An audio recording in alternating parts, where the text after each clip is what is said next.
તો નજર કરીએ નડિયાદ ઉપર તો નડિયાદ નજીકના ઉત્તરસંડામાં ચાલતી બાયોમેડિકલ વેસ્ટ મેનેજમેન્ટ યુનિટ અંગે ઘણા સમયથી ઉઠતા વિવાદ અને સ્થાનિક રહીશોની સતત રજૂઆતો બાદ આજે જીપીસીબી દ્વારા યુનિટ સીલ કરવામાં આવ્યો છે। આ યુનિટ છેલ્લા 12 વર્ષથી કાર્યરત હતો અને સ્થાનિક રહીશોના આરોગ્ય ઉપર સીધી અસર કરતો હતો। ત્યારે ગ્રામ લોકો અને નજીકની સોસાયટીઓમાં રહેતા લોકો દ્વારા નડિયાદ જીપીસીબી કલેક્ટર કચેરી અને ધારાસભ્ય સમક્ષ રજૂઆત કરવામાં આવી હતી।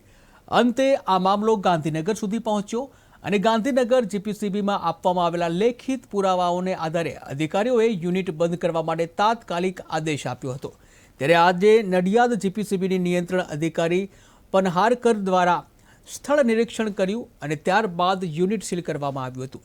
ત્યારે સ્થાનિક રહીશોનું કહેવું છે કે યુનિટના માલિક પાસે મજબૂત રાજકીય વટ ધરાવે છે અને જેને કારણે અગાઉ પણ યુનિટ બંધ થવા છતાં પણ શરૂ કરવામાં આવ્યો હતો। ત્યારે આ વખતે પણ સરકાર અને તંત્ર યોગ્ય રીતે આદેશનો અમલ કરાવે અને પુનઃ શરૂ ન થવા દે તે અમારી માંગ છે તેવું સ્થાનિક દ્વારા નિવેદન આપવામાં આવ્યું। રમણીકભાઈ રામજીભાઈ પટેલ।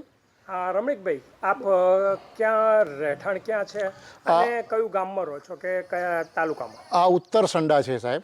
અહીંયા સહજાનંદ રેસિડેન્સી છે। વી આર જસ્ટ નિયર અહીંયા હેજાક્લીન। હેજાક્લીનથી 30 સેકન્ડનો રસ્તો છે આ ખાલી। એટલે હેજાક્લીનની અંદર જે પણ વેસ્ટ મેડિકલ વેસ્ટ બળતો હોય ને એની ટોટલ આઉટલોડ એને બદબू એની વાને જવું પડે તો વિચાર કરો કેવી તકલીફ થતી હશે આ બારે। એટલે અમારે એક પ્રાર્થના છે અમને કે આ જે છે વેસ્ટ છે એ અમારે જિંદગી માટે અને અમારા નાના મોટા છોકરાઓ માટે બધા માટે ઝેર છે। મહેરબાની કાં તો તમે આવી કરીને અમને સલ્ફાસની ગોળીઓ આપી દો ને, અમે પૂરા થઈ પછી ચાલુ રાખો તમે અહીંયા। મહેરબાની કરીને એવું કામ કરો।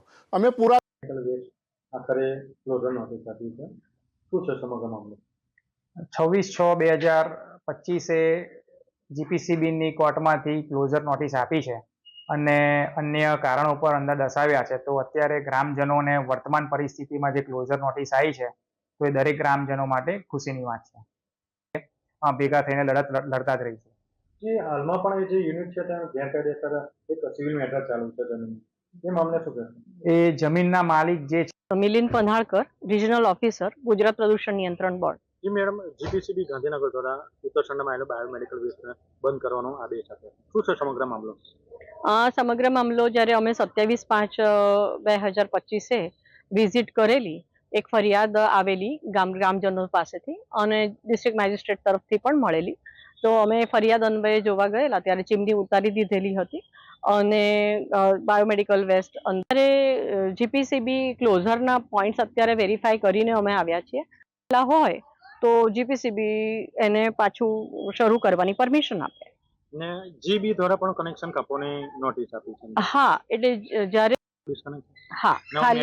ખાલી એક સિંગલ ફેઝ ચાલુ રાખવો પડે કારણ કે લાઇટ પંખા એમના ચાલુ રાખે, બાકી પ્લાન્ટ એક્ટિવિટી બધી બંધ છે।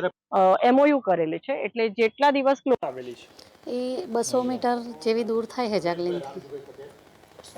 હેઝાક્લીનનો જે આ અત્યારે પ્રોબ્લેમ ચાલી રહ્યો છે એ બાબતે આપ શું કહેશો? આ તો આ લોકો શું કરે કે રાત્રે આ બધું કામ કરે એટલે ધુમાડીઓ બધી ઉડે દેખાય અમને અને ખરાબ સ્મેલ આવે। પછી અમારી જે પરસાણ હોય આ બધી એમાં કાળું કાળું થાય, સવારે ખબર પડે કે હેજાક્લીન ચાલુ થયું હતું, દિવસે જલ્દી ખબર ના પડે। આનાથી શું આમ તકલીફો બીજી બહુ ખરાબ સ્મેલ આવે અને અમારી બધાની તબિયત ઠીક જ રહે। અચાનક જે દિવસે વધારે થયું હોય બધાની તબિયત એવી લાગે કે કંઈક આપણને શ્વાસમાં તકલીફ પડી છે। શું આના બંધ કરવા માટે આપ શું કહેશો? બંધ તો કાયમ માટે બંધ કરવું જોઈએ કેમ કે ઉત્તરસંડા આમ સ્માર્ટ વિલેજમાં એને એવોર્ડ મળેલો છે, બરાબર, પણ આ જે બેક સાઈડ છે એ કોઈએ જોઈ નથી, આને દૂર કરવાની જરૂર હતી।